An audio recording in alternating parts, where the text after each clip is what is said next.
Obrigado, Deus. Louvado seja o teu nome, Pai. Obrigado, Deus, por esse momento, por essa oportunidade que o Senhor nos dá, Pai, de estarmos na tua casa para adorar e engrandecer o teu nome, para ouvirmos, Senhor Deus, a ministração do teu doce Espírito Santo, Pai. Obrigado, Senhor Deus, porque em meio a tantas atividades, a tantos compromissos, a tantas possibilidades, a nós, Senhor Deus, o Senhor deu essa graça de termos o coração sensível e disposto, Senhor Deus, para virmos à tua casa, para adorar ao Senhor e para ouvir, Pai querido, a tua orientação, os teus ensinamentos, os teus oráculos, Senhor Deus, os teus testemunhos, a tua palavra, Senhor Deus, para sermos inspirados pelo Senhor. Pai, é nesse sentido, Senhor Deus, que nós pedimos ao Senhor que o Senhor complete a boa obra já iniciada em nós.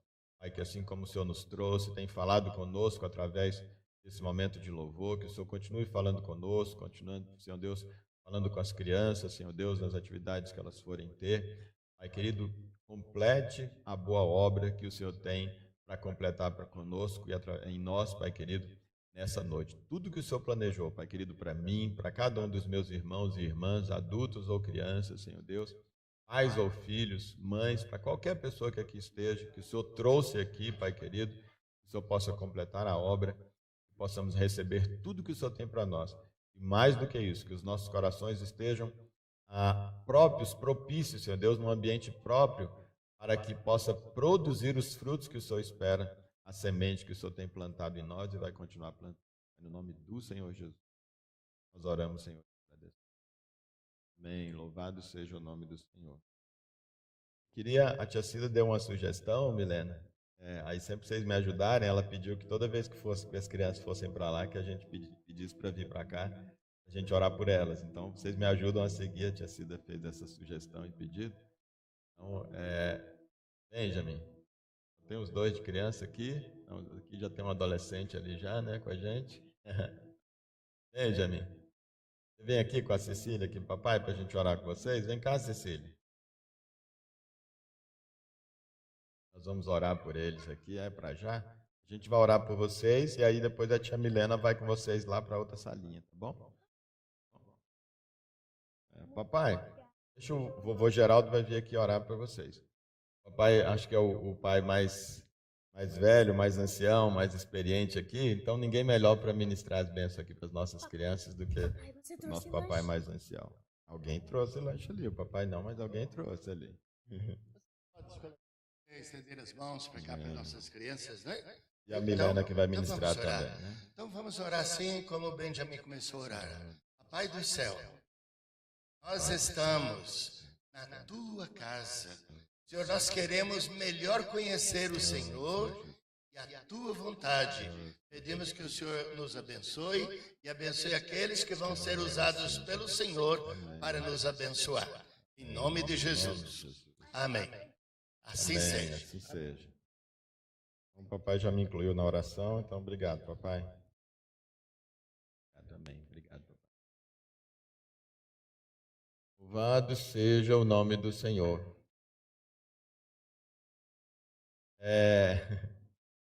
Vou fazer um pedido meio estranho aqui para vocês.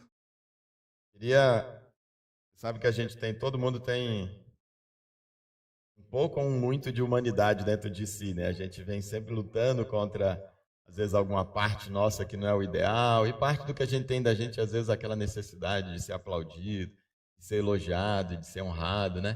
Por mais que a gente lute contra isso, eu acredito que todo mundo, em alguma medida, deve ter, por mais escondido que esteja em algum lugar que talvez a pessoa nem perceba. Eu queria pedir para vocês, eu acho que eu mereço, que vocês deem uma salva de palmas para mim aqui, por eu poder estar aqui ministrando a palavra de Deus. Obrigado. Aí, obrigado. Aí, para ver se eu deixo agora, assim, pronto, minha parte já foi, ver se Deus, essa parte, às vezes depende da aprovação de vocês, depois estou sendo julgado, será que vão gostar ou não? Pronto, minha parte já foi, vocês já gostaram, já aplaudiram, a parte humana já foi, tá bom demais, né?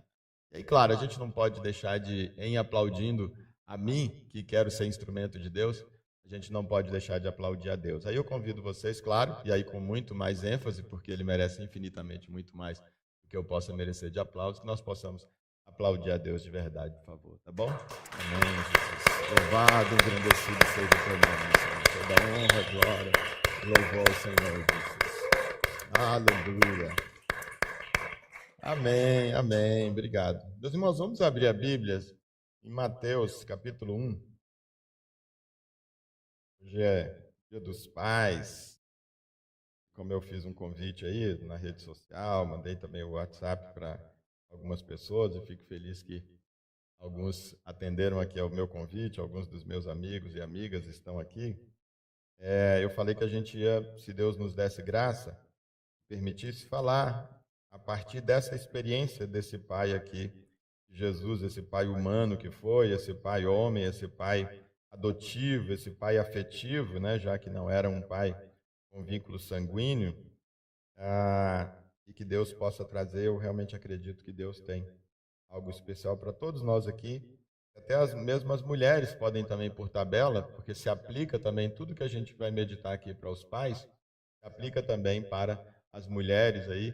Então, tanto as mães que já são mães, quanto as pessoas aspirantes a mães que um dia vão ser mães, certamente essa mensagem pode ser usada para vocês. Então, mesmo que eu vou estar usando a expressão pai, pode perceber que se você transformar em mãe enquanto eu falo, vai se aplicar para vocês também, tá bom? Mateus capítulo 1, vou ler a partir do versículo 16 aí. O nascimento de Jesus Cristo ocorreu da seguinte maneira. Estando Maria, sua mãe, prometida em casamento a José, antes que coabitassem, achou-se grávida pelo Espírito Santo. Então, José, seu esposo, aqui usa a expressão esposo porque dentro da lei na época, mesmo o noivado, essa promessa de casamento, era um compromisso que eles eram até já chamados mesmo como esposo, então a tradução minha aqui traz como esposo. Capítulo 1, a partir do 18. Eu falei errado? Perdão, obrigado, viu? Então, vou até ler de novo, que talvez vocês estivessem ali procurando no 16, né? Versículo 18. O nascimento de Jesus Cristo ocorreu da seguinte maneira. Quando Maria, sua mãe, ou seja, a mãe de Jesus, prometida em casamento a José, antes que coabitassem, achou-se grávida pelo Espírito Santo, ou seja, antes que eles se deitassem e mantivessem relações ali de homem e de mulher, né? Intimidade de homem e mulher. Então, José, seu esposo, eu estava explicando aqui que, embora diga esposo aqui, eles não haviam, como o versículo anterior tinha dito, não haviam coabitado, mas era uma expressão comum para quem estava prometido a casamento, seria um equivalente, um quase equivalente ao nosso noivado. A diferença é que realmente ali era um compromisso muito sério, assim, era a ponto de a fidelidade tinha que acontecer, tinha consequências ali de traições, as mesmas que se aplicavam a pessoas que eram casadas e traíam, se aplicava também aqui ao noivado. Então é por isso que a expressão já eram tratados mesmo como esposa, embora o ato do casamento não tivesse sido concretizado ali pela coabitação. Então José, seu esposo, sendo um homem justo e não querendo expô-la à desonra pública, planejou deixá-la sem que ninguém soubesse a razão. Mas, enquanto meditava sobre isso, eis que, em sonho, lhe apareceu um anjo do Senhor, dizendo: José, filho de Davi, não temas receber a Maria como sua mulher, pois o que nela está gerado é do Espírito Santo. Ela dará à luz um filho e lhe porás o nome de Jesus, porque ele salvará o seu povo dos seus pecados. Tudo isso aconteceu para que se cumprisse o que o Senhor havia dito através do profeta: eis que a virgem conceberá e dará à luz um filho, e ele será chamado de Emanuel, que significa Deus conosco. José, ao despertar do sonho, fez o que o anjo lhe dissera, lhe tinha ordenado, e recebeu Maria como sua mulher. Contudo, não coabitou com ela, enquanto ela não deu à luz o filho primogênito. E José lhe colocou o nome Jesus. Vamos aí agora para Tiago, capítulo 1. Tiago, capítulo 1.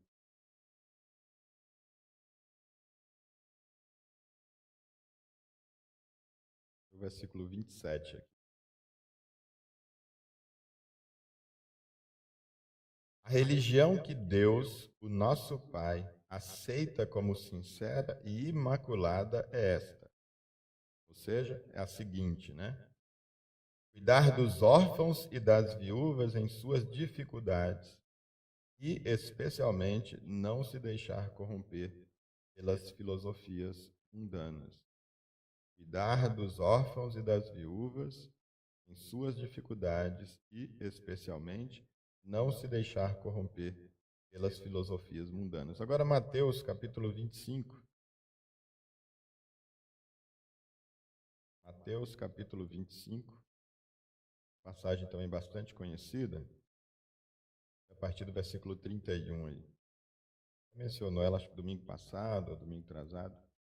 Quando o Filho do Homem vier em sua glória, com todos os anjos, então se assentará em seu trono na glória nos céus. Todas as nações serão reunidas diante dele, e ele as separará. E ele separará umas das outras, como o pastor separa os bodes das ovelhas. E posicionará as ovelhas à sua direita e os bodes à sua esquerda. Então dirá o rei a todos os que estiverem à sua direita: Vinde, abençoados do meu Pai. Recebei como herança o reino, o qual vos foi preparado desde a fundação do mundo. Pois tive fome e me destes de comer. Tive sede e me deste de beber. Fui estrangeiro e vós me acolheste. Quando necessitei de roupas, vós me vestistes. Estive enfermo e vós cuidastes de mim. Estive preso e fostes visitar. Então, até aqui é suficiente. Deus, fala conosco, Pai, na tua palavra, no nome de Jesus, que o teu doce Espírito Santo possa transformar em vida, Senhor Deus, essa letra. Nós vamos meditar agora no nome de Jesus. Amém. O Nel estava aqui pensando, Emanuel, né? Estava pensando, eu chamei de, falei adolescente, mas é um elogio. Eu sei que a sua idade está um pouco aquém, mas é um elogio, que a sua maturidade já é maior, né? Então, esses textos me trouxeram alguma reflexão que eu queria trazer com os irmãos. Primeiro, começando lá pelo final, quando Jesus vem trazendo, nós vemos esses dois últimos textos que nós lemos, como Deus tem um olhar especial para o órfão e para a viúva. E é o órfão e a viúva, principalmente naquelas épocas, é justamente alguém que desamparado, são pessoas normalmente que precisariam naturalmente de ajuda, são pessoas que não tinham naturalmente como por si mesmos a prover o próprio sustento.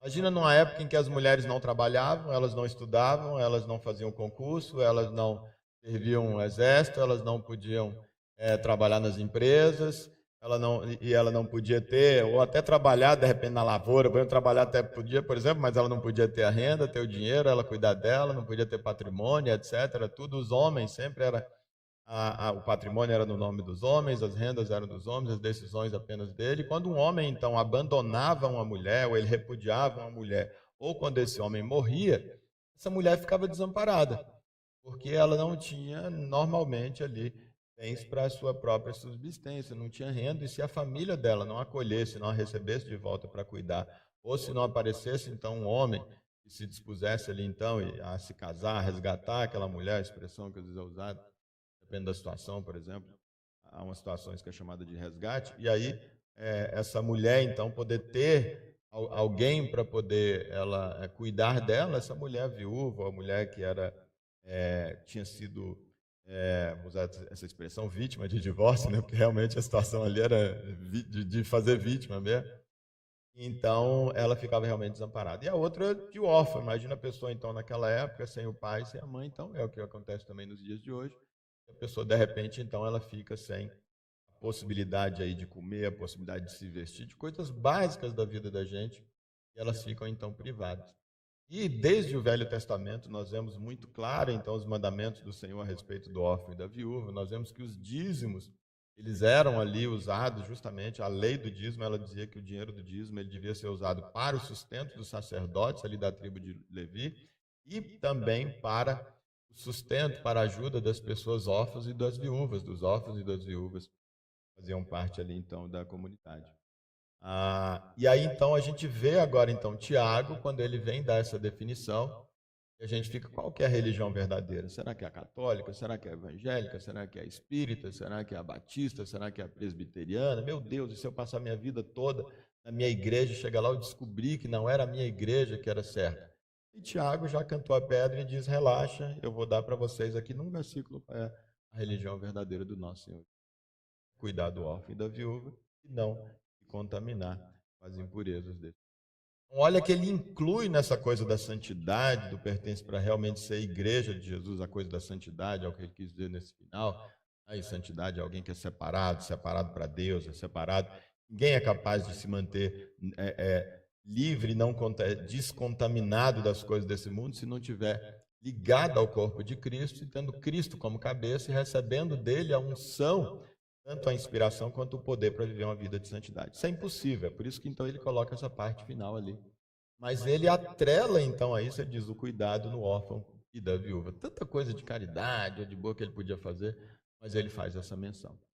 E aí, quando a gente vai justamente ver de fato como a Bíblia é muito coerente, quando a gente vê que Jesus, naquele momento ainda ele está dizendo como vai ser nos últimos dias, quando ele vai então, vai haver aquela separação, ele diz então que vai se fazer no dia do grande julgamento, vai se colocar à direita as pessoas que vão estar salvas, à esquerda as que não estão salvas. E diz que à direita então vão ser colocados aqueles que o Pai vai olhar e vai dizer, Jesus vai dizer, olha, bem-vindos, porque eu tive fome quando vocês estavam lá na terra, e aí vocês me deram comida.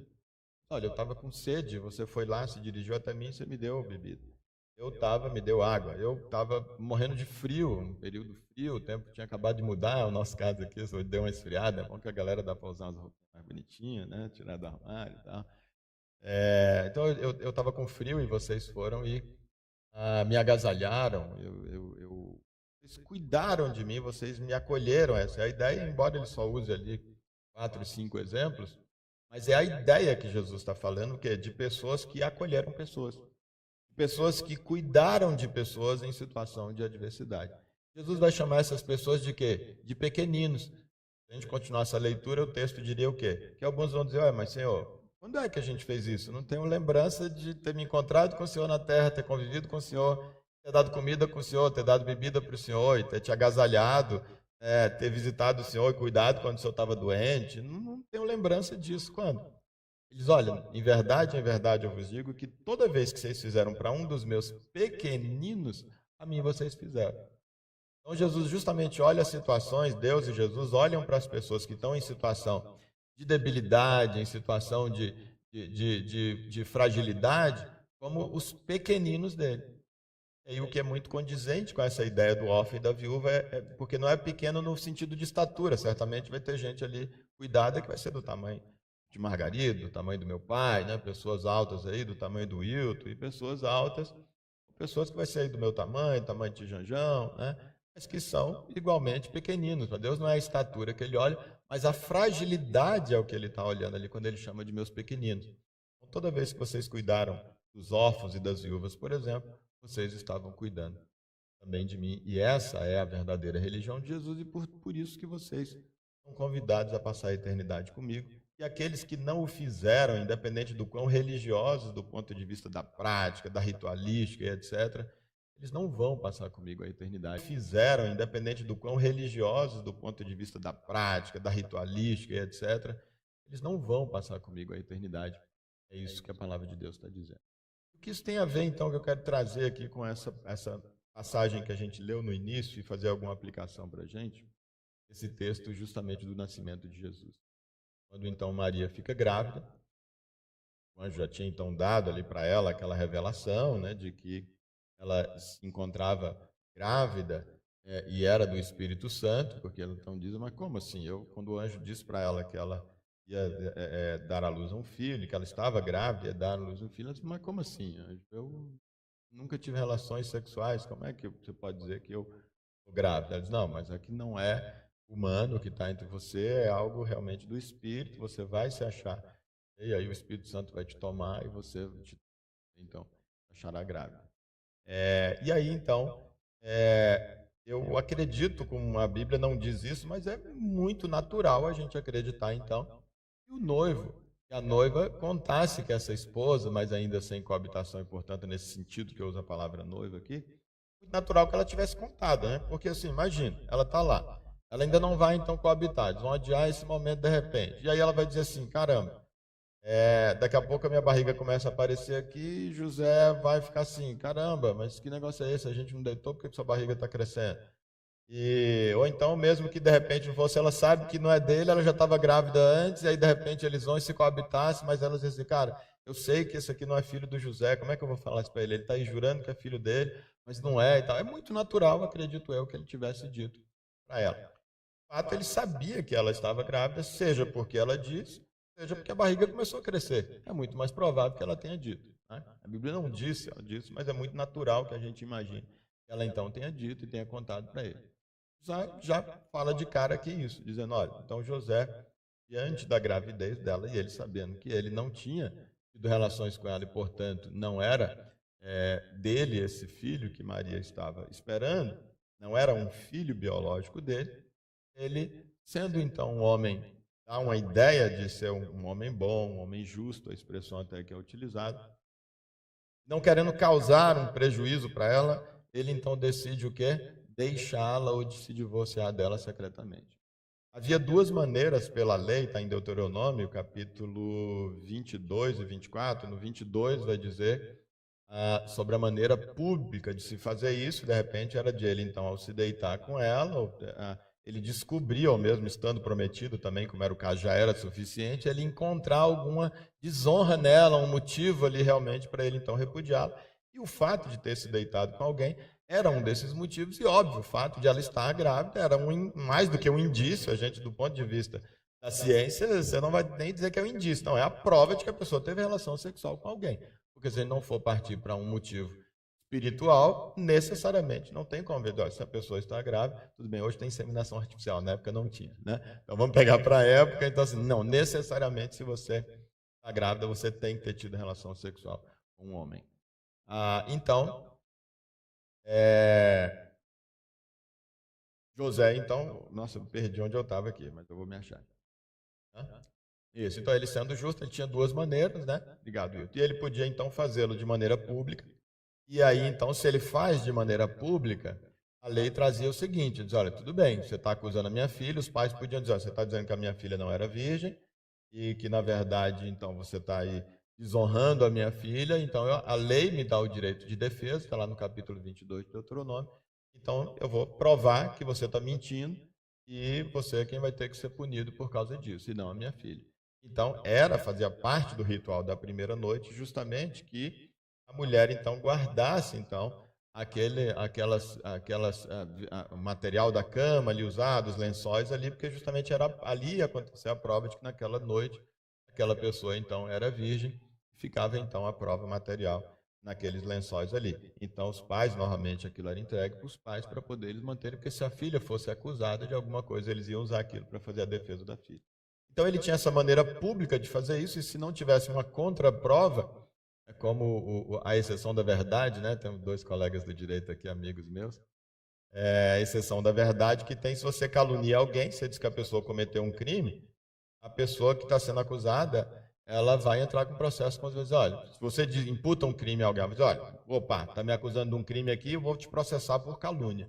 Aí a pessoa que acusou, ela tem o direito da prova, que é chamada exceção da verdade. Ele diz, você acha que eu estou mentindo? Está aqui a prova, então. Se provar, ele não vai ser punido por calúnia, porque, de fato, aquilo era verdade. Calúnia é uma imputação de um crime que não é verdadeiro. Eventualmente, aí, difamação ou injúria é outra coisa. Mas, como calúnia, essa pessoa, então, não vai ser punida.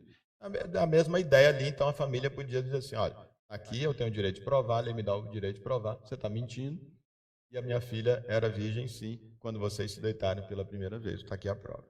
Então, ele podia fazer isso, só que ele sabia que isso não ia acontecer. Os pais dela não iam conseguir provar isso, porque ele tinha certeza que não tinha se deitado com ela.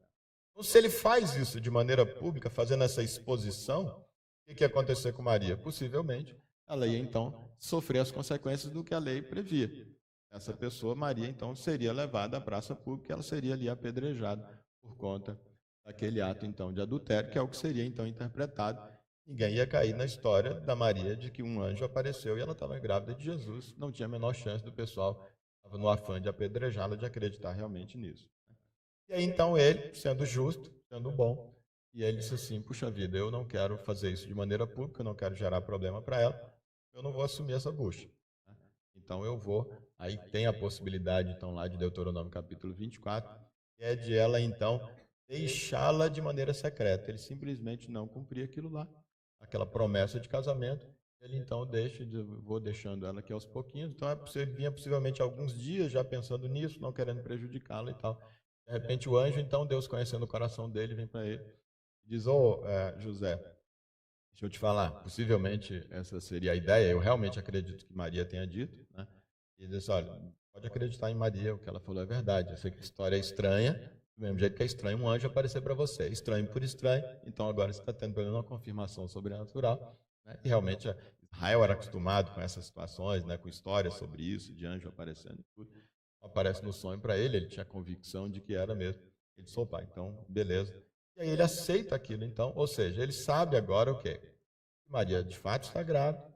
Como Maria possivelmente disse, aquela criança não era dele, e que era de fato, como Maria possivelmente disse, do Espírito Santo. E agora, como o anjo disse, possivelmente ratificando o que Maria disse, era de fato fruto ali do Espírito Santo. Então ele está ali, a esposa dele, ele decide então realmente formalizar o casamento, e ele então toma ela como esposa, porque imagina, justamente o tempo crescendo, barriga crescendo, se eles não formalizarem, ia ficar justamente como se ele é quem tivesse se deitado com ela antes realmente de que tivesse formalizado ali o momento do casamento mesmo. E aí então eles formalizam aquele ato então para o casamento, não se deita com ela até que Jesus então nascesse, de maneira que eles pudessem continuar nessa convicção de que era filho de Deus, mas uma convicção, então, José tinha, o quê? Que Jesus não era filho dele. Ele tinha, então, uma oportunidade, ele assumiu essa possibilidade, essa oportunidade de quê? De adotar o filho da esposa dele. Vamos colocar como sendo justamente, no caso de Maria, filha, porque de fato nasceu dela, a própria Bíblia apresenta ali como filha de Maria, né? Embora não haja a parte material de Maria, não teve ali o óvulo de Maria. Por que eu digo que não? Porque o óvulo de Maria, assim como a semente do homem, estavam contaminados e não se poderia, para Jesus gerar, que tinha que ser gerado sem pecado, não poderia ter parte da humanidade. Então é por isso que ele precisava ser plantado como um novo sopro, do mesmo jeito que o primeiro Adão foi um sopro, soprou sobre aquele boneco de barro e a vida aconteceu. Agora Deus vai e sopra, soprou dentro do ventre dela. E um novo Adão, como Paulo vai chamar, um segundo Adão, então começa a surgir ali. Mas então não é que houve a semente, o óvulo de Maria tenha sido fecundado, porque senão a gente teria, na verdade, Jesus seria humano também. Só não teria a parte da semente, mas ele teria a humanidade de Maria. Mas ele entraria no problema do pecado original. Por isso eu entendo que não houve essa fecundação de um óvulo de Maria, embora, claro, a Bíblia não dá essa explicação, eu vejo. Mas então, era filho de Maria, a Bíblia apresenta como filho de Maria, está lá a barriga, está crescendo, alimentando ali através do sistema dela, né, do cordão umbilical e etc, e está nutrindo aquela criança, e ela então nasce ali, como nasce normalmente então das mulheres uma criança, corta o cordão umbilical, então está aqui, é a mãe de Jesus. E José, então, ele teve diante de si essa oportunidade, e a gente então pensando no Dia dos Pais, de adotar o filho da esposa dele, porque não era filho dele. Ele tinha a opção de ter o quê? Deixado ela, como ele falou, olha, eu vou sair secretamente, não vou causar nenhum problema para ela. Podia realmente ter feito, se ele o fizesse secretamente, ela não teria então sofrido aquele lixamento, aquele apedrejamento, não teria acontecido isso. O filho de Jesus, filho de Deus, Jesus, teria nascido do mesmo jeito e tudo teria acontecido. Ele não teria atrapalhado aí os planos de Deus para a humanidade, né? Mas ele então disse, não, dentro do que o anjo falou, que realmente confirmou que não é meu, mas eu quero, mesmo assim, ser marido de Maria, eu quero ser o pai desse menino que está lá dentro. O que José está fazendo é exatamente isso, é um homem justo. Justo é uma característica de alguém que serve a Deus. Paulo, 1 Coríntios 13, quando ele vai dar as características do amor, ele justamente diz que quem ama, justamente tem essa sede de justiça. Quem ama é uma pessoa justa. Então, quando ele, justamente referindo ele como justo, ele diz assim, cara, qual o problema de eu cuidar de um filho que não é meu biologicamente? E ele então toma o filho da esposa como se filho dele fosse. Ele cuida de Jesus como se filho dele fosse, filho biológico fosse, e portanto acabou sendo, porque como se diz, filho, na verdade, é quem cria. Né? Então, José, de fato, foi pai de Jesus, como a gente o conhece, é como a gente diz, e é como o pessoal da época dele justamente dizia. Já depois, Jesus já adulto, com seus 30 anos de idade, ele já realizando os milagres, as pessoas começavam a acreditar, e tem dois momentos, então, que os evangelhos vão dizer, o pessoal diz assim, começa a acreditar, o pessoal já da região deles, e diz assim, peraí, mas esse aqui não é o filho do José? É. Ah, não. Então, deixa eu baixar a bola, eu estava quase acreditando nele. Um dos referenciais, exatamente, um vai dizer o filho de José, tem outra passagem, vai dizer, esse aí não é o filho do carpinteiro? Não. Nossa, quase que ele me engana. Essa ideia justamente de que a população também dali tinha ele como pai. Por quê? Porque pai é quem cria. E ele adotou Jesus, de fato, como seu filho. E olha aqui a adoção extraordinária, né? Cá entre nós. Toda adoção é extraordinária. Por quê? Por que Jesus, essa adoção de Jesus era extraordinária? Porque, como foi apresentado, você vai chamar o quê? Emanuel, porque é Deus conosco. Jesus era Deus conosco. Então, cara, você ser pai de Jesus é um negócio extraordinário. Foi uma grande oportunidade que José teve de poder adotar o Filho de Deus, de adotar o Emanuel, o Deus conosco. Só que quando a gente pensa, essa passagem que Jesus de repente então diz como é que eles olham, e ele diz como vai ser naquele dia, e ele não diz assim, porque tinha umas pessoas que tinham fome e vocês deram de comer. Tinha umas pessoas que tinham sede e vocês deram de beber. Tinha umas pessoas que estavam com fome, doentes, e vocês assistiram elas, cuidaram delas, levaram para o hospital, vocês deram chazinho, vocês deram remédio, vocês acolheram, vocês deram repouso. Não, ele diz assim, eu tive fome, vocês me deram. Quando a gente aplica essa coisa da debilidade, da vulnerabilidade, e traz isso para a orfandade, para ser do que a gente está falando sobre relação paternidade, filho, o que está dizendo é justamente que tem pessoas aí que são Jesusinhos, que ele chama de pequenininhos, e Jesus olha sob a ótica dele porque habita eles, é por isso que ele vai olhar sob essa ótica. Jesus, por exemplo, diz que o reino dos céus é das crianças. Você imagina, por exemplo, alguém que ainda está até nessa fase de criança, e mesmo então de alguém que está na fase adulta e, portanto, já pode pecar, mas já foi lavado pelo sangue de Jesus, então Jesus de fato habita nela, o Espírito Santo habita nela. Então, a pessoa que adota essa criança como filho está adotando o próprio Deus. Porque a diferença é que lá era o Emanuel, o Deus conosco, porque era o próprio Deus encarnado e habitando conosco, mas hoje Deus habita em nós, foi uma promessa de Deus. Ele disse, quando eu for, falou para os discípulos, ele falou, eu tenho que ir, vocês não têm que ficar tristes nem tentando me segurar, porque se eu não for, eu não posso mandar o Espírito para vocês. Esse Espírito de Deus que habita em mim, o Espírito do Pai, o meu Espírito, quando eu for, eu vou poder enviar para vocês, esse meu Espírito vai habitar vocês. De maneira que na velha aliança, ali no tempo, na verdade, velha aliança não, tempo ali, dos tempos da igreja primitiva, um pouco antes do tempo de Jesus, era o Emanuel, era o Deus conosco. Mas nós hoje temos uma situação parecida, eu entendo que até superior, uma graça de não apenas Jesus estar andando entre nós, mas de Jesus poder estar andando através de nós. Porque ele nos enche com o Espírito Santo dele, e como Paulo diz, não é mais eu, mas Cristo vive em mim. Então eu pego uma pessoa que eu acolho e diz assim, cara, quer saber? Eu vou adotar o filho da minha esposa e ele vai ser meu. É a mesma ideia de estar adotando, é a mesma bênção, a mesma graça de José de ter adotado o filho de Deus. E essa pessoa vai ouvir um dia de Jesus dizendo assim, porque eu estava órfão de pai, você me acolheu como filho da minha mãe.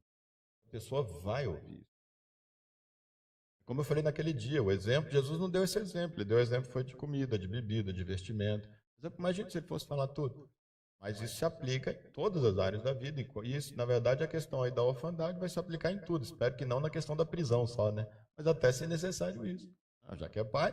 Aliás, uma coisa terrível, até fica aqui um puxão de orelha para nós pais. Eu, com 15 anos de defensoria pública, eu só tenho lembrança de uma vez em que um pai tenha ido lá na defensoria para buscar alguma coisa por causa de filho preso. Todas as outras vezes, em 15 anos de defensoria, é a mãe que vai lá. Para buscar a defesa, para poder levar documento, para poder pedir para levar comida, para não sei o quê. Doutor, mas faz alguma coisa. Doutor, mas meu filho, o pai. Uma vez eu vi um paizinho lá, só. Uma vez na defensoria. Nenhuma vez mais. Por isso que eu digo assim, em princípio ali, a gente espera que esse filho que a gente esteja adotando, o filho da esposa, ou seja qual for, como a gente vai ver outras possibilidades, que a gente não passe por isso, de ter que visitá-lo na cadeia. Mas até isso, se precisar, ora, é meu filho. Eu adotei como filho e não vai deixar de ser filho agora só porque está preso. Vai continuar sendo meu filho. E quando sair de lá, eu vou cuidar enquanto está lá. E quando sair de lá, ele vai continuar sendo meu filho. E eu vou ouvir isso. Jesus, eu tive preso. Você não me abandonou. Você me acolheu. Então, olha que coisa extraordinária essa situação de José. E é um desafio para nós. Alguns de nós, talvez, que esteja aqui hoje, ou que esteja assistindo a gente pelo vídeo, tem essa possibilidade. De repente tem ali o filho da esposa, que não é filho dele biológico, pode ter sido realmente por um relacionamento anterior, pode ter sido até por uma traição. Não é o filho biológico, mas o casal está ali, está vivendo bem, e de repente assim, cara, por que eu não adoto? Muitos dos problemas que de repente esse casal vê é por falta de adotar de verdade. Né? E também da mãe deixar adotar. A Maria deixou, né? Que também precisa ali, esse outro lado de Maria deixar também adotar, e aceitar, entregar de verdade, reconhecer como tal. Maria enxergou como tal, adotou, não ficar jogando, imagina, certamente não ficava jogando na cara de José, né? E dizer, não, você não é pai dele não, rapaz. O pai dele é Deus, você não fala desse jeito com meu filho, não. Tipo, ela acatou como sendo. A gente vê isso nitidamente, algumas das poucas passagens do Evangelho, como tem, de ver que realmente essa autoridade dele era reconhecida. Você vê o próprio Deus reconhecendo de quando então vem falar, falava ali depois, a partir desse momento do nascimento, falava com José, olha, vai lá, foge, estão querendo matar o menino, foge. Aí falava com José, reconhecendo a autoridade espiritual de pai ali sobre ele, e falava era com José. E aí, de repente, então, depois, na hora que é para voltar, aparece de novo para José e diz, ó, pode voltar já. Eu fiquei reconhecendo ali. Então, no mundo espiritual também há essa ratificação quando alguém adota, mas houve por parte de Maria também esse consentimento. E aí fica esse meu desafio em nome de Jesus, para que sejamos verdadeiramente cristãos e participemos da verdadeira religião do nosso Senhor Jesus, aqueles de nós que tiverem a oportunidade, que possamos de fato e de verdade, a graça de Deus, adotarmos de verdade filhos das nossas esposas como nós. Temos pais, ele se dizer na minha casa, não vai ter órfão, só porque não é meu filho. Eu sou pai, o filho da minha filha. E eu vou além. Já que a gente falando justamente aí na minha casa, não vai ter órfão, mas o filho da minha esposa não vai ser órfão, quantas vezes nós temos deixado órfãos os nossos filhos biológicos? Está falando de alguém que nem é filho biológico.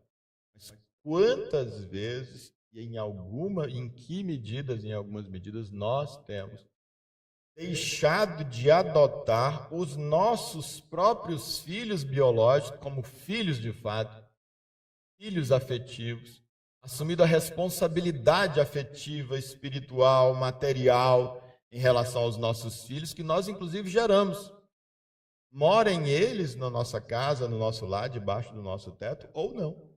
Mas até morando debaixo do mesmo teto.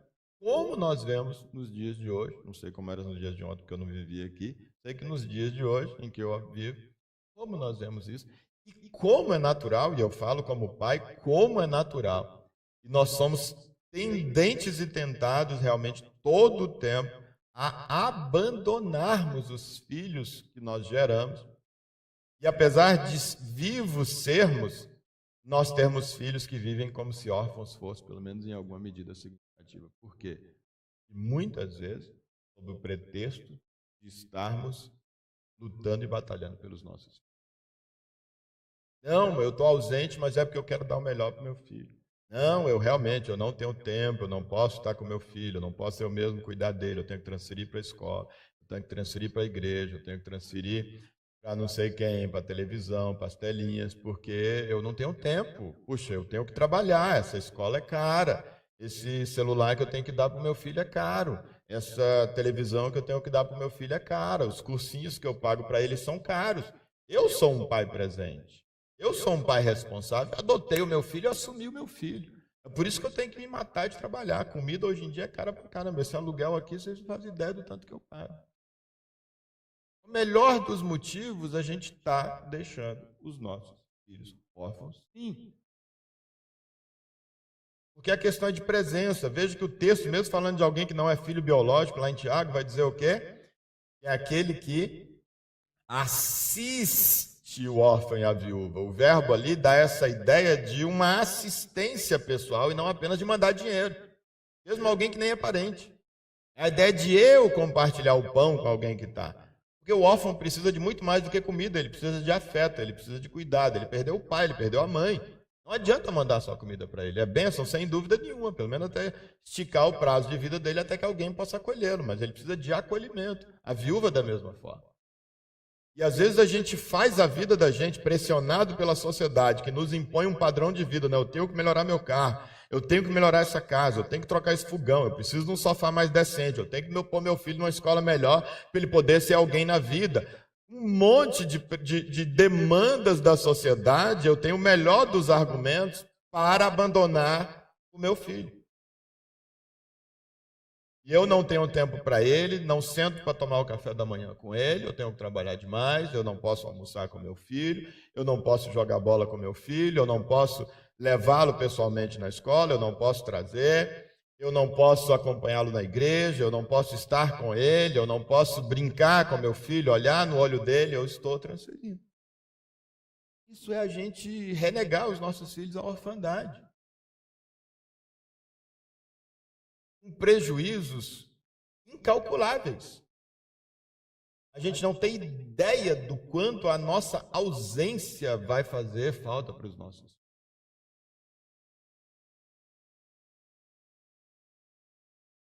No que diz respeito à carreira, no que diz respeito à espiritualidade, no que diz respeito ao psicológico dos nossos filhos, como que eles vão ser por causa da nossa ausência, a gente não tem ideia. A gente pode dizer assim, cara, se eu me matar de trabalhar, eu vou até conseguir morar lá no setor central do Gama. Conseguir pagar um aluguel de uma casa lá ou a prestação da casa lá, eu vou morar no setor central, vou morar melhor, vou poder pagar ali a escola, ali o colégio adventista para o meu filho, pagar ali uns R$1.000 e poucos, R$2.000 e poucos, sei contar.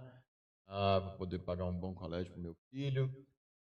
Eu vou poder pagar uma van bem arrumadinha para poder levar meu filho com segurança, o pessoalzinho tudo profissional e tal. Se eu me dedicar um pouco mais, trabalhar um pouco mais, eu vou poder comprar sucrilhos, não sei se ainda compro sucrilhos hoje. Eu vou comprar sucrilhos, eu vou poder comprar uns brinquedos legais para ele e tal, e que não sei o que, etc.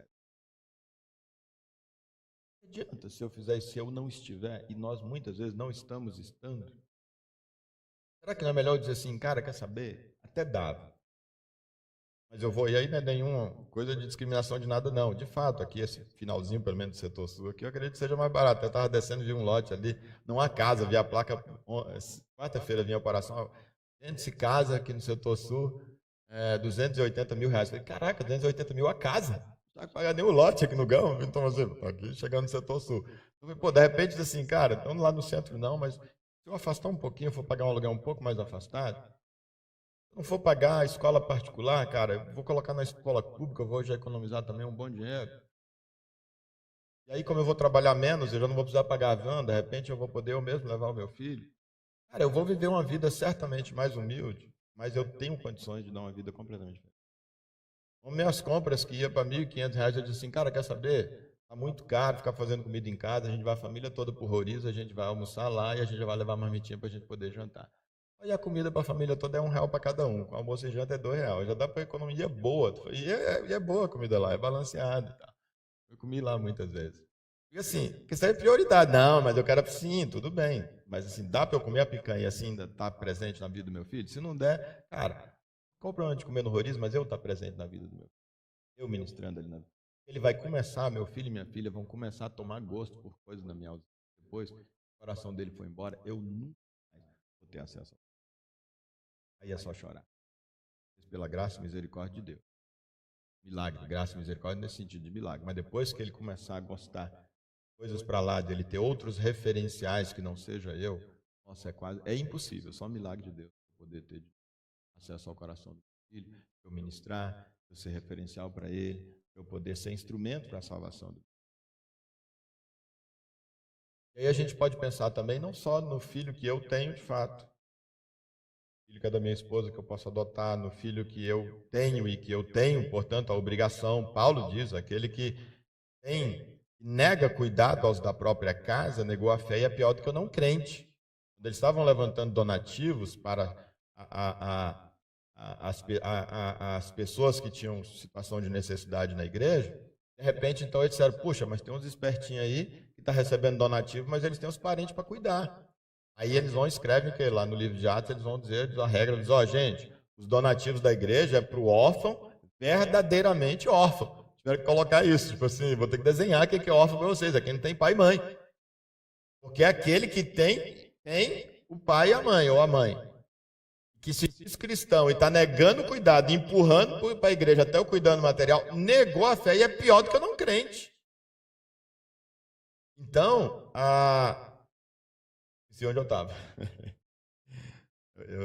Eu costumo dizer, rapaz, que isso aqui é tipo Paulo lá, o espinho na carne, poder dar umas esbufeteadas na minha cara. Rapaz, não consegue lembrar nem o que você está falando, não consegue decorar texto bíblico, seu orelha, para poder me colocar no meu lugar sempre. Então, vou sempre estar no meu lugar, não tem como. Então, assim, essa de eu adotar o meu próprio filho, que às vezes eu estou, então, abandonando, mas esse desafio para a gente não fazer os nossos próprios filhos órfãos, porque senão a gente, a gente vai estar negando a fé, e por isso a gente está violando a essência da nossa religião, que é cuidar do órfão e da viúva. Eu não cuidei do órfão e da viúva lá de fora, mas eu fiz o meu filho órfão de pai vivo, a minha filha de órfão de pai vivo. Essa religião, só de fachada de mentirinha, se a gente for viver esse tipo de religião.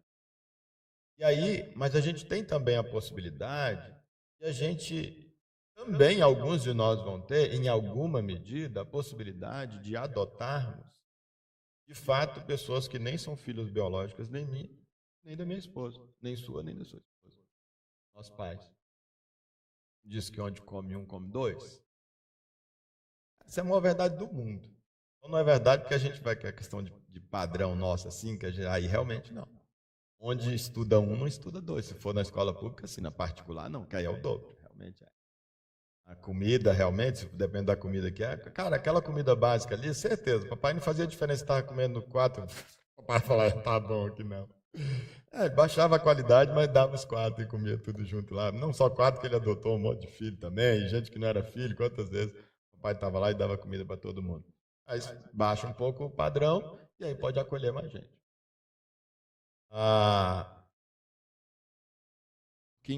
Se tem alguém que tem que adotar a gente, somos nós cristãos. E aqui, eu estou falando, deixa Deus aí tranquilo com vocês, eu estou falando a beleza disso, algumas questões sobre isso. Eu não estou dizendo aqui que quem não faz, não adota alguém, não é disso que eu estou falando, não está seguindo o evangelho, não é disso. Pode cuidar do órfão de outras maneiras. O próprio TJ, por exemplo, ele tem a vara da infância, ele tem, por exemplo, como é que é o nome? Esqueci o nome do programa. Tem um programa lá que você pode acolher órfão, pessoas que ainda não estão nem ainda prontos para adoção, mas já foi abandonado pela família, ninguém acolheu. E você pode se inscrever e você vai lá e tem uns dias que você vai, para um feriado, um dia dos pais, você vai, você pega e você passa o dia com essa criança. Você é cadastrado, diz que você é uma pessoa do bem. Você vai para poder levar, vai para o parque, passa o dia, vai para sua casa, come na sua casa, para dar um dia ali de dignidade, de amor, de carinho, de afeto para aquela pessoa, enquanto ela não pode ser adotada ali. Então tem programas, por exemplo, nesse sentido. Então alguém, você sabe, tem alguém que está, poxa vida, eu até quero adotar, mas eu não tenho condição financeira. Cara, eu tenho condição financeira, mas eu não quero adotar, então eu vou te ajudar aí, o que vai adotar e vai assumir isso daí, eu faço questão com a parte material, eu vou te dar uma força. São maneiras da gente cuidar do órfão e da viúva. Então o que eu estou dizendo sobre a adoção mesmo, é algo que não necessariamente, se não adotar, não está cuidando do órfão e da viúva. Mas, se tem alguém, e aí o Wilton vai me lembrar, a gente vai tirar isso daqui, porque alguém pode entender de uma maneira equivocada que eu não pode adotar, então você vai fazer o que a respeito disso? Entra na fila, passa na frente e adota. Quando chegar, não vai ter mais para ele. Aí você conseguiu o que você queria, mas também você não deixou o órfão disposto. Seja, repito, acolhendo pessoalmente, ou incentivando alguém, dizendo, poxa, materialmente eu posso ajudar, fulano, às vezes é um parente, né? Tem alguém que perdeu uma pessoa morreu o casal e está lá um parente precisando ser adotado, às vezes ninguém da família vai poder porque não tem condição financeira, diz, olha, eu não tenho condição de realmente participar, mas eu garanto mensalmente, tanto por cento, salário mínimo, pro resto da vida, até fazer 18 anos, minha parte, ou eu também não sei o quê. Aí alguém vai poder dedicar o tempo e o outro vai poder dedicar, por exemplo, financeiro. Está cuidando do órfão e da viúva da mesma forma. Então, esse cuidado também de eu poder ser pai. A gente está no Dia dos Pais, né? Então, trazendo a mensagem aqui, já estamos terminando. Eu poder ser pai de alguém que não é filho biológico meu, nem filho biológico da minha esposa, mas é igualmente filho de Deus. E Deus olha para ele e se importa. Olha a vida sob a ótica dele e vê todas as pessoas que o têm rejeitado, negado o cuidado dele, inclusive muitas delas, talvez como eu e você, nos dizendo cristãos e achando que somos da verdadeira religião do Senhor Jesus, e talvez naquele dia a gente vai ouvir, não é. Em alguma medida, se eu vou adotar ou não, não sei. Mas que eu vou ter cuidado off da viúva, Tiago diz que tem. E como a gente vai fazer isso? É com cada um, o Espírito Santo, etc. E aí, para a gente terminar e a gente tomar a Santa Ceia, eu faria a aplicação, a gente procura aqui na igreja, a gente procura fazer a aplicação da Santa Ceia normalmente com a mensagem. Né? E aí eu traria, então, com uma aplicação espiritual para essa coisa nossa da adoção que a gente está conversando, lembrando que justamente a palavra de Deus, ela usa essa expressão em relação a nós, dizendo que Deus nos deu, a todos que creram em Deus, que creem em Deus, obrigado, Ele deu para nós o poder ou o direito, de sermos feitos filhos de Deus. Diz também que nós recebemos espírito de adoção, em razão do qual, a partir do qual, nós podemos chamar a Deus de Pai, de Paizinho, Abba Pai. Então, eu queria desafiar vocês à Santa Ceia, que nós tomarmos a Santa Ceia, reforçando essa nossa decisão, de aceitarmos esse espírito de adoção que está à nossa disposição. E justamente dizermos todos nós para Deus, dizer assim, Deus, eu aceito esse espírito de adoção. Esse presente, esse poder, esse direito que o Senhor dá de eu deixar de ser espiritualmente órfão, já que Adão lá no Éden abandonou o Senhor e quis seguir carreira solo, eu não quero, eu quero esse espírito de adoção, eu digo sim para esse espírito de adoção e eu digo, eu quero te chamar também de papai. E como filho, eu quero sim me submeter à sua vontade, obedecer tudo que o Senhor diz para eu fazer com a sua ajuda, porque eu sei que como um pai perfeito que o Senhor é, tudo que o Senhor quiser que eu faça vai ser o melhor para mim. Eu não tenho a menor dúvida que até eu como pai, como mãe, como um ser humano que não é bom, eu sei, em relação aos meus filhos, dar coisas boas e eu pelo menos só vou querer o que é melhor para eles. Tudo que eu faço é porque eu acredito que é bom para eles. Imagina o Senhor que é um pai perfeito. Então me ajuda a confiar no Senhor, porque eu estou renovando ou entregando ou renovando a minha entrega para o Senhor, da minha vida para o Senhor. Eu quero sim ser adotado pelo Senhor, continuar adotado pelo Senhor e ser também filho do Senhor. E aí, do ponto de vista espiritual, como eu tenho mencionado na ceia, olha o gesto extraordinário que Jesus faz. A Bíblia apresenta Jesus inicialmente, o Filho de Deus, como Filho unigênito de Deus. Mas a Bíblia então diz que Deus abre mão dessa posição, Jesus abre mão disso. Na carta de Paulo aos Filipenses vai dizer que ele não se apega ao fato de ser como Deus e ele se esvazia dessa condição e toma a forma de ser humano. E aí então, quando ele vai tomar a Santa Ceia, ele diz, olha, vocês estão vendo esse pão aqui? Então, esse pão é a minha carne. Eu estou dividindo ela, eu estou cortando a minha carne, eu estou morrendo para me dividir com todos vocês. Isso é o princípio do espírito de adoção que nos é dado. Jesus então diz o quê? Cada um de vocês que tiver um pedaço de mim, uma parte de mim dentro de vocês, vai se tornar igualmente filho do meu Pai, que antes eu era filho unigênito, agora vocês vão passar a ser filhos juntamente comigo, porque um pedaço de mim, uma parte de mim, através do meu Espírito Santo, vai estar em cada um de vocês. Então, todo mundo que aceitar isso, ele diz, é isso que ele faz a aplicação então da Santa Ceia, ele diz, todo mundo que aceitar, vira um comigo, e eu deixo de ser filho único, e agora eu passo a ser o filho mais velho, o filho primogênito. Agora então Jesus é apresentado, porque nós somos apresentados como irmãos de Jesus, co-herdeiros de Jesus, de tudo que é de promessa para Jesus. A Bíblia diz que nós somos co-herdeiros dele. Olha que coisa extraordinária. E aí Jesus justamente na ceia, ele diz o quê? Façam isso todas as vezes em memória de mim. Certamente ele está falando da gente participar do ritual, mas ele também, e certamente muito mais, está falando para fazermos o mesmo. E se Jesus, então, propiciou essa situação para que nós formos adotados, nós temos o mesmo espírito e amar os órfãos e as viúvas, seja cuidando diretamente, acolhendo e trazendo para cuidado 100%, seja de alguma forma criando e buscando maneiras de ajudar e de cuidar das pessoas que estão em situação de vulnerabilidade. E fazer isso não porque quer ganhar o céu, mas porque ganhou o céu.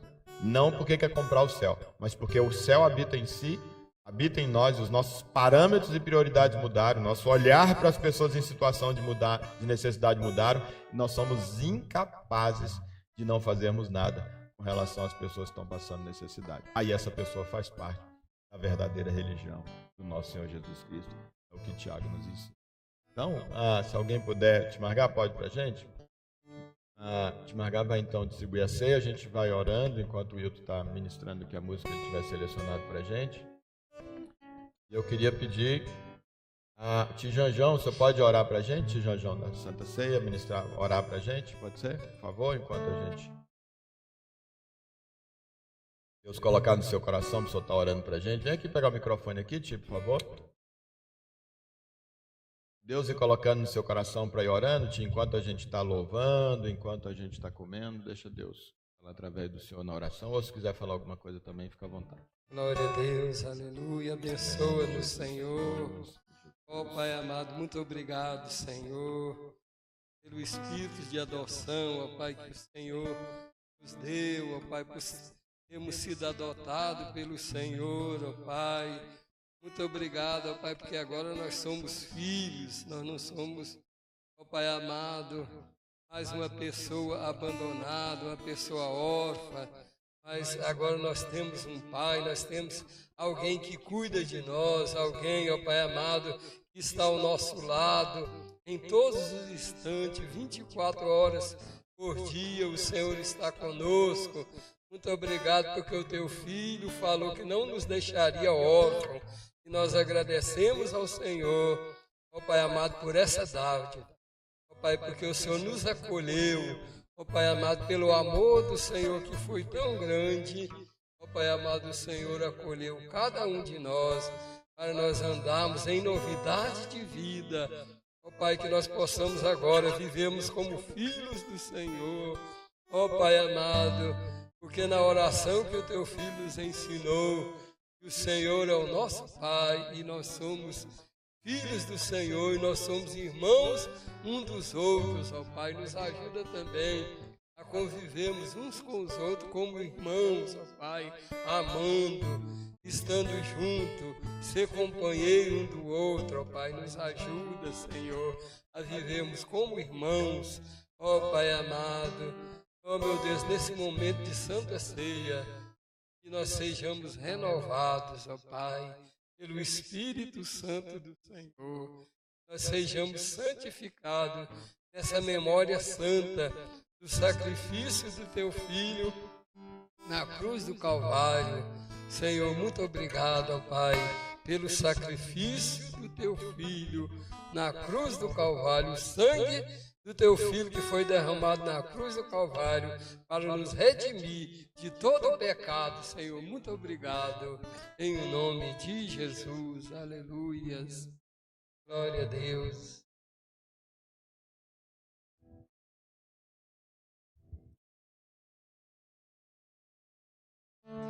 Quero ser como criança,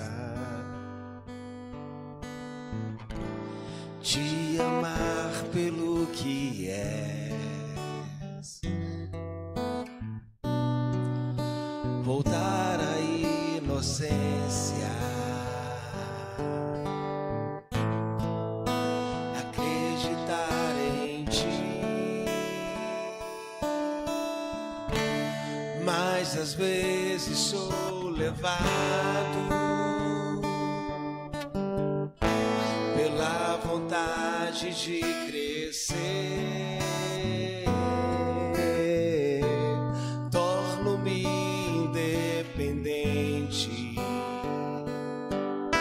e deixo de simplesmente crer. Não posso viver longe do Teu amor.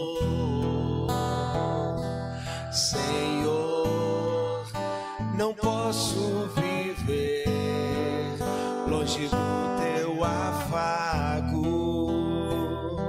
Senhor. Não posso viver longe do teu abraço, Senhor.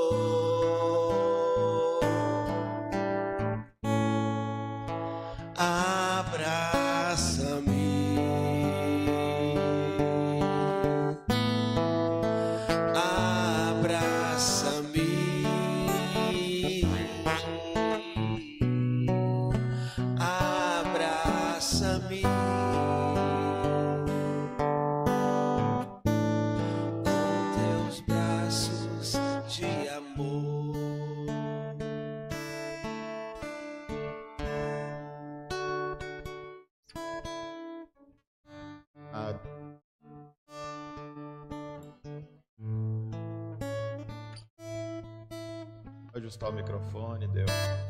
Deus, estamos aqui, Pai, diante do Senhor e da Tua mesa. Pai querido, esse momento onde nós nos lembramos do sacrifício precioso de Jesus Cristo, Pai querido, que levou sobre si todas as nossas enfermidades, todas as nossas dores, todas as nossas culpas, Senhor Deus, levou sobre nós, Senhor Deus, todas as nossas desobediências, todos os nossos erros.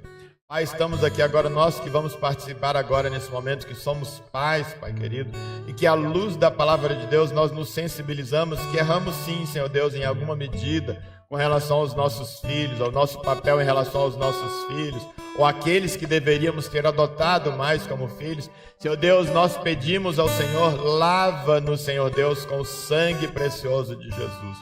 Pai, a Tua palavra diz que já não há condenação para aqueles que estão em Cristo Jesus.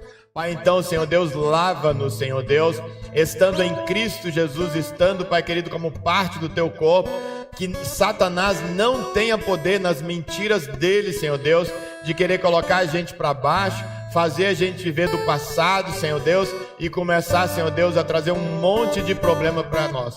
Não há mais condenação para os que estão em Cristo Jesus. E baseado, Senhor Deus, na Tua palavra, nós pais que erramos sim, alguns um pouco mais, alguns um pouco menos, em algumas áreas um pouco mais, em outras áreas um pouco menos, Senhor Deus, mas nós uma coisa fazemos, como o apóstolo Paulo nos ensina, nós nos esquecemos das coisas que ficam para trás, nos esquecemos dos erros que nós cometemos sim, das omissões que nós praticamos sim, mas nós avançamos e seguimos em direção ao alvo. O sangue de Jesus, o sacrifício de Jesus nos perdoa. E nós fazemos um compromisso hoje, Senhor, confiados no poder do Teu Espírito Santo, que nós seremos pais melhores dos filhos que nós geramos biologicamente. E nós seremos pais melhores dos filhos das nossas esposas, Senhor Deus, que não tenham sido gerados por nós. Pai, nós seremos também pais completamente ou em alguma medida, Senhor Deus, de tantos órfãos que existem por aí, adotando literalmente ou apenas ajudando as pessoas que estão cuidando delas, mas nós teremos como cristãos que integramos a verdadeira igreja do Senhor, um olhar e um coração diferente, Senhor Deus, para com cada um deles, Senhor Deus, e aqueles que aqui estão, Senhor Deus, que ainda não são pais, Pai querido, que o Senhor possa olhar para os seus filhos e receber, Senhor Deus, também deles o compromisso, Pai, de que quando o Senhor der para eles essa graça de serem pais, seja biologicamente ou seja adotada, Senhor Deus, que o Senhor, eles vão realmente, aceita o compromisso deles, Pai, de serem pais de acordo com a Tua palavra, que nunca abandona, mas que pelo contrário, cada vez mais estejam presentes material, psicológica e espiritualmente na vida dos seus filhos. Aceita esse compromisso de cada pai aqui que ainda não é pai e que está assumindo esse compromisso. Da mesma forma que nós, Senhor Deus, que somos pais, assumimos que daqui para frente nós seremos melhores pais, materialmente, espiritualmente, Senhor Deus, e psicologicamente. No nome do Senhor Jesus, nós aceitamos o sacrifício de Jesus, aceitamos o perdão dos pecados, Senhor Deus, e vamos tocar para frente, e vai ser a partir de hoje em tudo que for possível. Mesmo que nossos filhos já estejam adultos, Senhor Deus, nós vamos ser melhores pais, e aquilo que ainda tiver à nossa disposição com a graça do Senhor, nós vamos, Senhor Deus, abençoar os nossos filhos. No nome de Jesus nós oramos, e é nesse espírito, como filhos do Senhor, aceitando a Tua paternidade, com muita alegria no coração, Senhor, é que nós participamos agora do pão e do sangue, do pão e do cálice que representam o corpo e o sangue de Jesus Cristo. No nome de Jesus. Podemos comer, meus irmãos, o pão.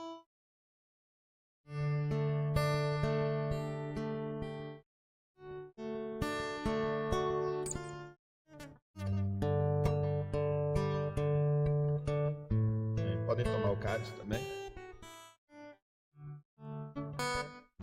Aleluia, Jesus.